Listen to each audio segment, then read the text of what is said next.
हरे कृष्णा। तो मैं सबका स्वागत करता हूँ भागवतम डेली 10 मिनट्स इस्कॉन बॉयगांव की तरफ से। तो आज हम लोग ये जानेंगे कि भगवान का ही सेवा करने का क्या ज़रूरत है, भगवान को ही प्यार करने का क्या ज़रूरत है। ठीक है, तो श्रीमद् भागवतम का दूसरा स्कंद का 9वां अध्याय का 17वां श्लोक हम लोग आज पढ़ेंगे। मेरे साथ साथ बोलिएगा। अध्यार्हणीयासनमास्थितं परम्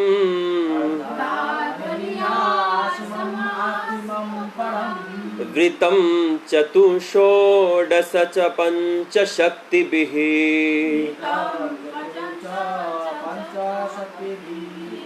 युक्तं भगवस्वेन इतरत्र शाद्रुवे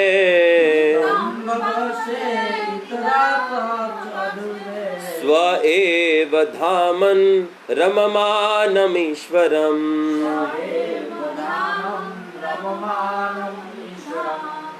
तो अभी क्या चल रहा है कि ब्रह्मा ने तपस्या किया, भगवान का दर्शन हुआ, उनको वैकुंठ लोक भी दिखा, वैकुंठ लोक में बहुत सारी चीज़ें उन्हें दिखी हैं।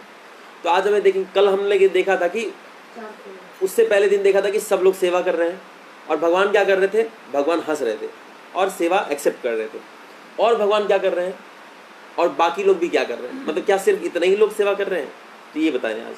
बोले अध्यार्हणीया आसनम आस्थितम परम, भगवान हंस रहे हैं और क्या कर रहे हैं, अध्यार्हणीयम आसनम आस्थितम परम। भगवान क्या कर रहे हैं वहां पे, आसन, एक बहुत बड़ा सा सुंदर सा आसन है, उसमें क्या है, स्थितम, वहां पे बैठे हुए हैं, है ना। और क्या हो रहा है, उस आसन में बैठे बाकी लोग क्या कर रहे हैं फिर, तो बता रहे हैं कि वृतं चतुषोडश पंचशक्तिभिः। तो भगवान की जितनी शक्ति है, कितनी प्रकार की शक्ति है, मेनली 3 प्रकार की शक्ति है, अंतरंग, बहिरंग, ततुष्ट। ठीक है, तो यहाँ लेकिन बता रहे कि भगवान की विभिन्न और भी, जैसे और क्लासिफाई अगर किया जाए तो 4 प्रकार की शक्ति, 16 प्रकार की शक्ति, 5 प्रकार की शक्ति, सारी शक्तियां भगवान का सेवा कर रही हैं, सारी शक्ति। ये आगे थोड़ा समझा दूंगा थोड़ा बहुत कि इसका मतलब क्या है। फिर बोले कि युक्तं भगस्वेन इतरत्र शाद्रुवे स्व एव धामान रममानम ईश्वरम। और क्या कर रहे हैं, इन सब शक्तियों का वो सेवा स्वीकार कर रहे हैं, है ना। तो देखिए यहाँ जिन शक्तियों का बात किया जा रहा है, तो 16 शक्ति क्या है, जैसे हमारा पंच महाभूत है ना, ज्ञानेंद्रिय, वो क्या क्या है, आँख, जिस इंद्रिय से हम लोग ज्ञान लेते हैं उसको ज्ञानेंद्रिय बोलते हैं। तो आँख से हम लोग ज्ञान लेते हैं, तो आँख, नाक, जीभ, कान और चमड़ा, स्किन। तो ये 5 हो गया ज्ञानेंद्रिय। और 5 होता है कर्मेंद्रिय, वो क्या क्या है, हाथ, पाँव, मुख, हाँ पायु और अस्तर। ठीक है, ये 5 हो गए 10। और क्या हो गया, 5 पंच महाभूत हैं, देखना, सुनना, सूंघना, स्पर्श करना, ऐसे करके 5 महाभूत है। और एक मन, ये 15 + 1 16 हो गए। तो ये 16 हो, क्योंकि हर एक, जैसे हम लोग सुनते हैं ना कि कर्मेंद्रियां, तो हाथ का एक स्वरूप है वहां पे।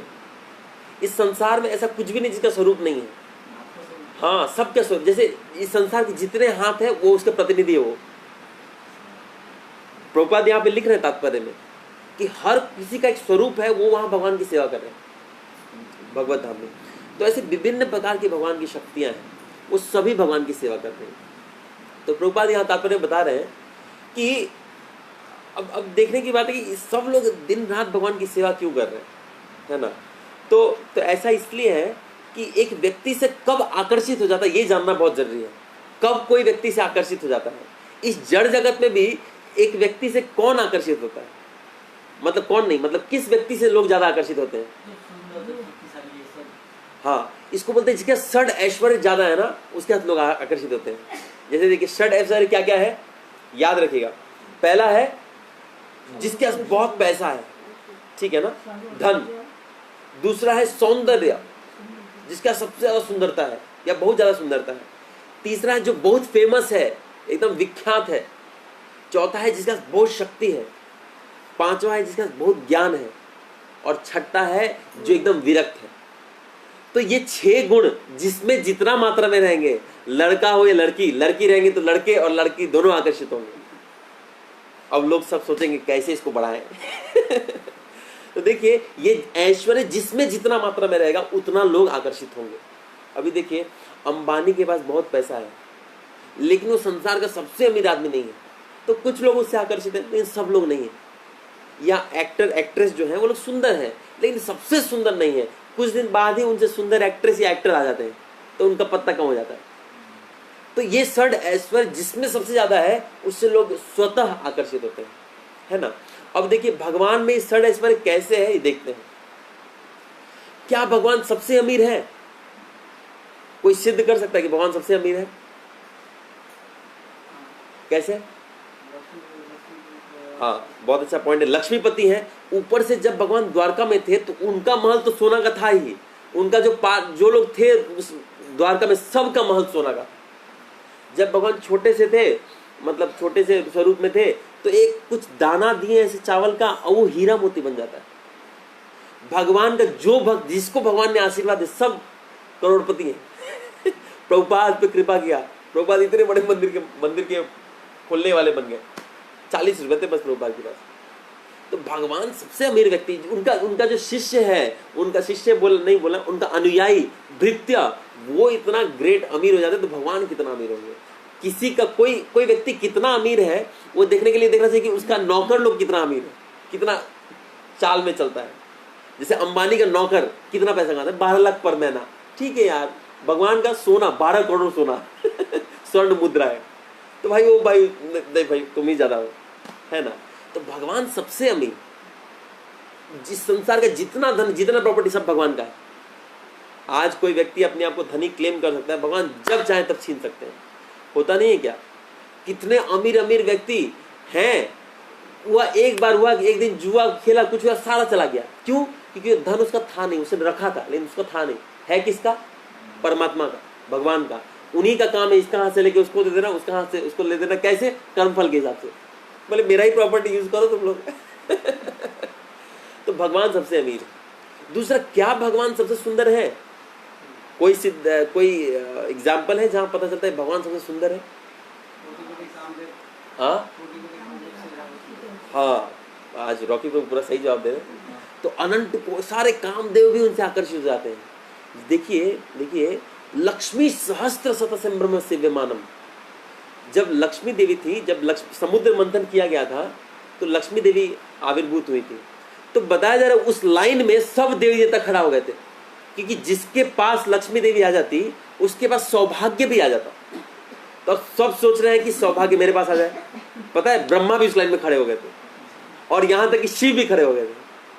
अब भगवान विष्णु भी खड़े हो गए थे वहां पर, क्योंकि सब खड़े हैं, वो भी खड़े हैं। लेकिन देखिए फर्क क्या है कि लक्ष्मी देवी ने जब देवताओं की तरफ देखा तो समझ गई ये तो सारे कामी हैं, इनके पास मैं नहीं जाऊंगी। जब ब्रह्मा के पास गए तो भी उनका कुछ खास हृदय में ये नहीं आया, क्योंकि वो भी मतलब ब्रह्मा रजोगुण से प्रभावित है, अपनी बेटी से ही आकर्षित हुए, इनसे हम नहीं होंगे। थोड़ी देर के लिए शिव के पास रुक गई थी, लेकिन वो नहीं। उसके बाद वो चले गए विष्णु के पास, और देखने की बात है बाकी सब लोग लक्ष्मी को देख रहे थे और विष्णु कहीं और देख रहे थे। अच्छा, ऐसा ही लिखा, भगवान लक्ष्मी पे ध्यान नहीं दे रहे थे, और लक्ष्मी बोले यार तुम ही मेरे स्वामी, ये लो। बिकॉज वो सबसे सुंदर है और सबसे विरक्त भी है, बहुत प्यारे हैं, बहुत सुंदर से स्माइल है। कुछ दिन पहले मैं क्लास दिया तो एक माता जी ने बताया, मैंने बोला कि भगवान का आलेख रख के भगवान का आलेख पे ध्यान करना चाहिए। ऐसा भागवतम का 3 स्कंद का 28वां अध्याय का 22वां श्लोक में बताया गया है। तो बोले प्रभु अगर मैं भगवान का एक आलेख पे बार बार ध्यान करूंगी मैं बोर नहीं हो जाऊंगी। हम बोले यार, उनको बोले नहीं, मैं बोलूंगा फिर। तो यार भगवत धाम में अनंत अनंत कोटि जन्मों से लोग वही दर्शन, एक झलक के दर्शन के लिए ललायित है। जब द्वारका तो बहुत बड़ा शहर है ना, तो हर दिन भगवान का दर्शन सबको नहीं हो पाता था। तो जो दूर दूर रहते थे ना, जब उनको पता चलता था कि भगवान इधर से गुजर रहे हैं, वो खड़े हो जाते थे, एक झलक मिल जाए भगवान का। वो एक झलक मिलके सोचते थे कि यही मेरा फेस्टिवल है। वो लोग होली दिवाली ये नहीं सोचते कि होली दिवाली फेस्टिवल है, वो सोचते थे कि जिस होली में भगवान आएंगे वही मेरा उत्सव है, बाकी सारा उत्सव बेकार है। ऐसा ही लिखा है श्रीमद् भागवतम में। तो भगवान का एक दर्शन इतना दिव्य है, वो आलेख हो, हम जड़ जगत के रूप से सोच रहे हैं। हमारा चेहरा जिस दिन हम नहीं सोएंगे तो हमारी आंखें सूज जाएंगी, है कि नहीं? लेकिन ऋषभ देव कितने दिनों से बिना सोए बिना कपड़ों के घूम रहे हैं, लेकिन उनका मल में सुगंध है, चंदन का सुगंध, क्योंकि भगवान है ना। तो भगवान को हम साधारण रूप से नहीं देखना चाहिए। भगवान का विग्रह आलेख को अगर दर्शन करेंगे, अति सुंदर है वो हमारा हृदय है, एकदम खींच सकता है हमारा मन, है ना। तो भगवान परम सुंदर है, यही मैंने बताया। पहला क्या? धनी, सर्वोच्च धनी, सारा संसार का धन, सारा ब्रह्मांड का धन, अनंत कोटि ब्रह्मांड का धन कृष्ण के पास है। अनंत कोटि ब्रह्मांड की सुंदरता कृष्ण के पास है। और तीसरा क्या है? ज्ञान। सुंदरता तो हो गया ना, ज्ञान। अनंत कोटि ब्रह्मांड का ज्ञान क्या कृष्ण के पास है? अच्छा, कोई सिद्ध कर सकता है कैसे है? हाँ, व्यासदेव नहीं, व्यासदेव है, लेकिन ये सारा ज्ञान किससे आया है? ये जितना भी ज्ञान है उसके स्रोत कौन है? ब्रह्मा है। तेने ब्रह्मा हृदयादि कमये, और ब्रह्मा को ज्ञान किसने दिया था? भगवान ने दिया था। तो जब भी ज्ञान होता है भगवान ही देते हैं। वो ब्रह्मा तो भाई बाई प्रोडक्ट है, ब्रह्मा फेस वैल्यू है। कभी कभी होता है ना, हम लोग मार्केटिंग करने जाते हैं तो अमिताभ बच्चन को दिखाते हैं ना, ये सिम ले लो आप, या ये पैकेट ले लो, तो अमिताभ बच्चन उसके पीछे नहीं है ना, अमिताभ बच्चन मेन नहीं है, उसके पीछे कोई और है, उसके पीछे कोई पैसा ठूसा है तो बोल रहे हैं ठीक है ठीक है। तो वैसे ब्रह्मा मार्केटिंग के लिए है, लेकिन पीछे में कौन है? कृष्ण है। पूरा ज्ञान किससे आ रहा है? कृष्ण से आ रहा है या विष्णु से आ रहा है ना। अब चौथा ये है कि पूरा फेमस, क्या भगवान क्या पूरा फेमस है? कृष्ण क्या पूरा फेमस है? तो मैंने एक व्यक्ति से पूछा कि तुम्हारे दादाजी का नाम बताओ। उसने बता दिया, बोले दादाजी का नाम यही है। बोले परदादाजी का नाम बताओ। बोले परदादाजी का तो पता नहीं मुझे। मैं बोला अब तुम अर्जुन को जानते हो? बोले हाँ जानता हूँ। बोले कृष्ण को जानते हो? बोले हाँ जानता हूँ। मैं बोला देखो अर्जुन और कृष्ण क्या तुम्हारे संप्रदाय या परिवार में है? बोले नहीं। तो कैसे जानते हो?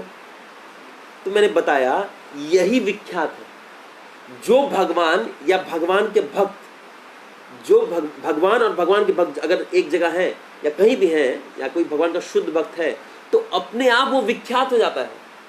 5000 साल पहले से एक ही बुक चला रहा है। ऐसा कौन सा बुक है इस संसार में जो 5000 साल तक चलेगा या उसके बाद भी चलेगा? बताइए, गीता आज तक चल रहा है और आगे भी चलता रहेगा। और आज तक नहीं, 5000 साल में कम बोला, 12 करोड़ साल पहले सूर्यदेव को दिया गया था, उस समय से चला आ रहा है। तो एक ऐसा बुक है कि सब समय चल रहा है। तो भगवान जो है वो सबसे ज्यादा फेमस है ना। अब पांचवा क्या था? सबसे ज्यादा शक्तिशाली। क्या हम सिद्ध कर सकते हैं कि भगवान सबसे ज्यादा शक्तिशाली है?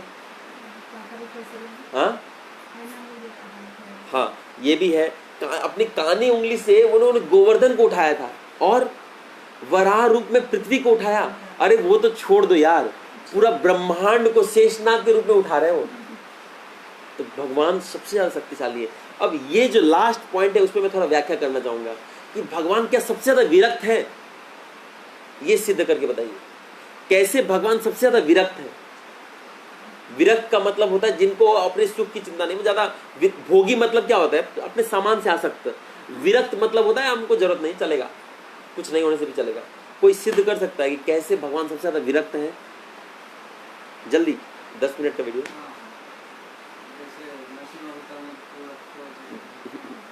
देखिए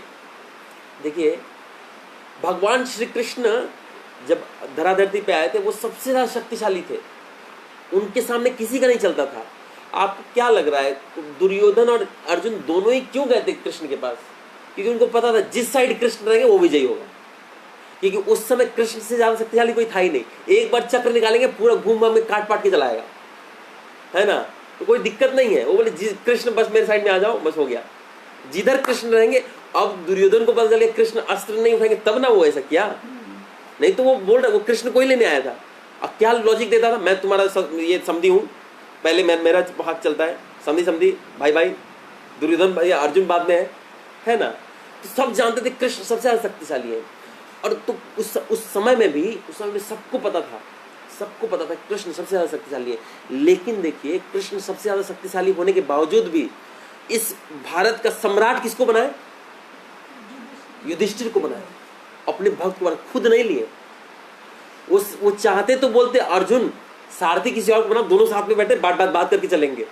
वो नहीं, मैं तुम्हारा सारथी बनूंगा। वो बोल सकते थे ना हम तुम्हारा एडवाइजर बनेंगे, पीछे तुम्हारे साथ में बैठेंगे। वो नहीं, अर्जुन तू पीछे बैठ, मैं सामने बैठता हूँ। ऐसा कौन करता है? एक विरक्त व्यक्ति। जब सुदामा भगवान के पास आए तो सुदामा को अपने देखिए एक व्यक्ति अपना बेडरूम में सबको नहीं बिठाता है, बेडरूम में अपना वाइफ के साथ जाता है, ये बहुत स्पेशल लोगों को बैठाता है। सुदामा विप्र जब आए तो उन्होंने उनको बेडरूम में बैठा दिया। बेडरूम मतलब सिंहासन में बैठा दिया, जो बहुत पर्सनल है। बेडरूम या सिंहासन मुझे एग्जैक्टली याद नहीं आ रहा है, तो वहां बैठा, सिंहासन ना, तो वहां बैठा दिया जहां सबको नहीं बैठाया जाता है, और वो नीचे बैठ गया। सोचो कितना विरक्त। सब सोच रहे यार ये कौन है, फटा धोती, ये वो चीड़ा पूरा एकदम नाड़ी दिख रहा है, कौन है ये व्यक्ति? और जिसको भगवान इतना प्यार कर रहे, रो रहे हैं, खाली पैर दौड़ के चलेंगे उनको लेने के लिए। तो ये उनका विरक्त भाव है कि उनको कुछ चाहिए नहीं, उनको कुछ किसी चीज का आशा नहीं है। और यही षड ऐश्वर्य जो कि उनमें पूर्ण है, तो सब उनसे आकर्षित होते रहते हैं। भगवत धाम में सब उनसे आकर्षित होते रहते हैं। और एक और चीज है कि जो भगवान और भगवान के भक्तों में हमेशा एक कंपटीशन चलता रहता है कि कौन किसको कितना ज्यादा संतुष्ट कर पाएगा। भगवान के भक्त भगवान को सुखी करना चाहते हैं और कृष्ण अपने भक्तों को सुखी करना चाहते हैं। ये कंपटीशन चलता है, ये पता नहीं चलता है लेकिन कंपटीशन चल रहा है। जैसे भीष्म पितामह ने बोला कि ठीक है आज मैं प्रतिज्ञा ले रहा हूं, या तो कृष्ण अस्त्र उठाएंगे या फिर क्या बोल रहे हैं, पांचों पांडव मरेंगे। तब उनको पता था कि अब इसको बचाएंगे तो कैसे बचाएंगे, क्योंकि देखिए वो कोच क्या सोच रहे हैं, वो सोच रहे हैं कि भगवान की भक्त वत्सलता पूरे संसार को बताऊंगा। देखो ये अपना प्रतिज्ञा तोड़ के मेरा प्रतिज्ञा के लिए करेगा, और दूसरा भक्त वत्सलता कैसे, अर्जुन को ही बचाएगा। जब दुर्योधन ने ये सुना था कि भीष्म पितामह ने प्रतिज्ञा ले ली कि या तो अर्जुन को मारेगा या कृष्ण को अस्त्र उठाने में मजबूर करेगा, तो वो पूरा खुश हो गया। वो बोल रहा है दोनों में मेरा लाभ है। बोले कैसे? या तो अर्जुन मरेगा तो मैं खुश, दूसरा कृष्ण का अपमान तो होगा ना, अस्त्र उठाएगा तो अपमान होगा, तो भी मैं खुश। लेकिन उनको पता नहीं है कि भीष्म पितामह क्यों कर रहे हैं। वो बोल रहे यार इसको भक्त वत्सलता देखो, उसका अपमान नहीं, उसका गुणगान होगा, इसी कारण उसका गुणगान होगा, इसी कारण लोग श्रद्धा करेंगे, यार भगवान बचाएंगे। देखो अर्जुन के लिए अपना प्रतिज्ञा तोड़ सकते, हमको तो प्रतिज्ञा नहीं लिया, हमको ऐसे नहीं बचाएंगे। भगवत गीता में प्रतिज्ञा लिए कि नहीं लिए एक जगह कि कौन्तेया प्रतिजाने ही नामे भक्त्या प्रणश्यति। हे कुंती पुत्र तुम बोलो। बोले मैं क्यों बोलूं? अरे नहीं मैं अपना प्रतिज्ञा तोड़ देता हूं ना, अगर मैं बोलूंगा लोग विश्वास नहीं करेंगे, तो इसलिए तुम बोलो। भक्तों का बात नहीं तोड़ता हूं कभी मैं। दिखाया ना, भीष्म पितामह का ही बात माना, अर्जुन का ही बात माना, तो तुम बोलो। बोले क्या बोलो? नामे भक्त्या प्रणश्यति, नामे भक्त्या प्रणश्यति, मेरे भक्त का विनाश नहीं होगा। बोले ठीक है भगवान, हम बोल देते आपके भक्त का विनाश नहीं होगा। अब अर्जुन बोल दिए, इसमें विश्वास रख के हमको रखना चाहिए कि यार कुछ भी हो, हरे कृष्ण महामंत्र जप करेंगे तो भगवान को प्राप्त कर लेंगे, है ना, ये श्रद्धा होना चाहिए हमें। तो इसीलिए भगवान सबसे बड़े विरक्त व्यक्ति है, और हमेशा भक्त और भगवान में कंपटीशन चलता है, कौन किसको ज्यादा संतुष्ट कर पाएगा। अभी देखिए उधर ये तो भीष्म पितामह तो उधर सोच रहे थे कि कैसे भगवान को गुणगान कर दे। अब भगवान क्या सोच रहे थे कि भीष्म पितामह गुणगान कैसे करें? तो भगवान सोच रहे थे कि देखो भीष्म भगवान के भक्त थे, तो अर्जुन को मैं सारा फैसिलिटी देता हूं, ये बात सही है, लेकिन आप मेरे कारण, क्या आपको पता है कि भीष्म पितामह ऑपोजिट साइड से क्यों लड़ाई कर रहे थे? बट ये बहुत घटिया जवाब है। कोई भगवान को देखने के लिए क्यों करेंगे? उनका हर कार्य भगवान की संतुष्टि के लिए होगा।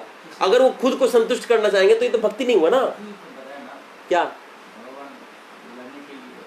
नहीं, वो मेन कारण नहीं है, वो भी एक कारण है, 3-4 कारण है। एक ना भगवान हाथे मृत्यु होता है तो स्वार्थ हो गया ना, बेटा स्वार्थ। एकजन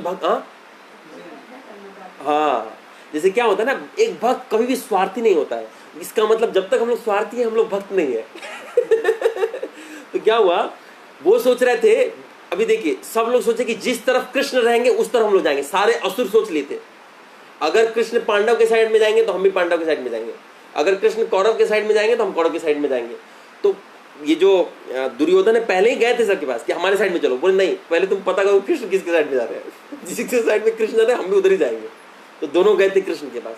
अब पता चला कृष्ण अस्त्र नहीं उठाएंगे, तो सारे राक्षस सब सोच रहे हैं कि अब सबसे ज्यादा शक्तिशाली कौन है, कृष्ण तो अस्त्र नहीं उठाएंगे, चक्र से मारेंगे ही। नेक्स्ट है भीष्म। अब जिस साइड में भीष्म जाएंगे उधर हम जाएंगे। तो भीष्म बोले कि अरे भगवान अगर मैं आपके साइड में चला गया तो सारे राक्षस इधर आएंगे, आप मार नहीं पाएंगे, ठीक है मैं भी ऑपोजिट साइड में जा रहा हूं। तो भीष्म ऑपोजिट साइड में इसलिए गए ताकि भगवान को संतुष्ट कर पाए। तो भगवान बोले तुम मेरी संतुष्टि के लिए मेहनत कर रहा ना, हम भी तुमको खुश करेंगे। बोले कैसे? ये मेरा पार्थ सारथी स्वरूप अर्जुन को भी नहीं दिखाऊंगा। पार्थ सारथी स्वरूप क्या अर्जुन देख पाए थे? हर समय पार्थ तो पीछे बैठे हैं, देखेंगे कैसे? देख कौन रहा है? भीष्म पितामह। प्रभुपाद ऐसा लिख रहे हैं श्रीमद् भागवतम में कि ये स्वरूप सिर्फ और सिर्फ भीष्म पितामह को दिखाया है, अर्जुन को भी नहीं दिखाया। क्यों? भीष्म पितामह का ऐसा मूड है। तो इसीलिए भक्त में हमेशा कंपटीशन चलता रहता है कि कौन भगवान को कितना, भक्त और भगवान में। भक्त सोचते भगवान को संतुष्ट कर दूं, भगवान सोचते भक्त को संतुष्ट कर दूं। कल ही मैं पढ़ रहा था कि मतलब एक जब देवी देवता होते हैं ना, देवी देवता पूरा जोक कर देते हैं। अगर जैसे ब्रह्मा से हिरण्यकशिपु ने तपस्या किया, वरदान मांगा, क्या मांगा? मैं इसमें ना मरो उसमें ना मरो। ब्रह्मा बोले तथास्तु, उतना ही दिया, ज्यादा नहीं दिया। वो कृष्ण भक्ति करते हैं, कृष्ण भक्ति नहीं दिया उनको। ये नहीं बोले तुझे कृष्ण भक्ति हो जाए। लेकिन भगवान, जब ध्रुव महाराज ने भगवान का तपस्या किया तो भगवान ने देखा कि इसका इच्छा पहले क्या था, अच्छा इसको मतलब ब्रह्मा से भी ऊपर पोजीशन चाहिए। बोले ठीक है। तो भगवान क्या कह रहे, तू मेरा लोक ले ले। ध्रुव लोक वैकुंठ लोक है, बोले मेरा एक लोक ले ले तू। कौन होगा वो व्यक्ति? जैसे मान लीजिए कोई ड्राइवर है, किसी दिन अपने मालिक को खुश कर दिया, वो बोले मेरा बिल्डिंग तू ले ले, मैं दूसरी जगह जा रहा हूं। भगवान राम के साथ भी ऐसा ही हुआ था कि राम को जब जैसे ही बता रहे थे एक जगह कि जो लंका शिव से मांगने के लिए रावण को 10 बार अपना सर काटना पड़ा, जो 10 बार काटने पे शिव ने वो लंका दे दिया, वो लंका भगवान ने सर झुकाने से दे दिया विभीषण को। ये भगवान है, बस सर झुकाने से दे दिया। अब काटना तो दूर जाओ बस। अब जब विभीषण को दे दिया तो किसी ने बार बार बोल रहे थे रावण को, बोलो मेरे से माफी मांग लेगा, पत्नी दे देगा, हम क्षमा कर देंगे। बोले क्षमा कर देंगे तो क्या करेंगे उसको? फिर उसको मैं वापस उसका राज्य भी लौटा दूंगा। बोले राज्य कैसे लौटाएंगे? विभीषण को तो दे दिए। बोले वो राज्य नहीं, अयोध्या दे दूंगा। बोले अरे अयोध्या दे दे तो अब भरत कहाँ जाएगा? भरत को मैं वैकुंठ दे दूंगा। विभीषण को लंका, रावण को अयोध्या और भरत को वैकुंठ, आप कहाँ जाएंगे? मैं तीनों का सेवा करके संतुष्ट रहूंगा। ये भगवान, ये विरक्त व्यक्ति। इसीलिए हम सबको भगवान की सेवा करनी चाहिए, भगवान को प्यार करने का दरकार है। ये अपना प्यार जो कंजर्व प्यार है ना, अपने पत्नी बच्चों को से थोड़ा निकाल के भगवान की तरफ लगाना चाहिए। ये कुंती देवी बोल रही है, हे कृष्णा मेरा आसक्ति मेरे बच्चों से निकाल के आपके चरण में हो जाए। नमः पंकज नाभाया नमः पंकज मालिने नमः पंकज नेत्राया नमः पंकजांग्रये। इसलिए बार बार प्रार्थना करिए, हे कृष्ण मेरा मन आप में लग जाए, है ना। तो एक होमवर्क दे रहा हूं सबको, एक होमवर्क दे रहा हूं, ठीक है। तो एक और भक्त थे जो भगवान से कंपटीशन लगाए थे। भगवान ने उनको बहुत कुछ दिया है, वो सोचे मैं भगवान के लिए क्या करूं। तो इस संसार में कृष्ण का सबसे फर्स्ट प्रचारक, वर्ल्ड वाइड प्रचारक वो भक्त थे। इसका जवाब आप सबको लिखना है कमेंट में, और जो लोग ऑफलाइन सुन रहे हैं मेरे को देना है। आप भी कमेंट में लिख सकते हैं, कहीं भी लिख सकते हो कि कृष्ण के वर्ल्ड वाइड फर्स्ट प्रचारक कौन है, जिन्होंने पूरा ब्रह्मांड में कृष्ण को प्रचार किया कि ये भगवान है। जैसे अभी तो प्रभुपाद है, अभी बोल सकते हैं, एक मिनट रुक जाइए, मैं प्रश्न फिर से दोहरा दे रहा हूँ। जैसे पूरा जो ब्रह्मांड में, पूरा वर्ल्ड में प्रभुपाद ने प्रचार किया कि कृष्ण भगवान है, Krishna the supreme personality of godhead, है ना। लेकिन एक और व्यक्ति थे जिनको भगवान ने बहुत कुछ दिया और उन्होंने पूरा विश्व भर में प्रचार किया कि ये भगवान, ठीक है। अभी मत बोलिए तो फिर ऑनलाइन वाले को पता चल जाएगा ना, ठीक है। नहीं, ये कल जवाब देंगे, मुझे बेचैन करने में अच्छा लगता है। चलो ठीक है, आज के लिए इतना ही। सबको ये जवाब देना है कमेंट सेक्शन में, और अगर अच्छा लगे तो इसको शेयर कीजिए। हरे कृष्णा।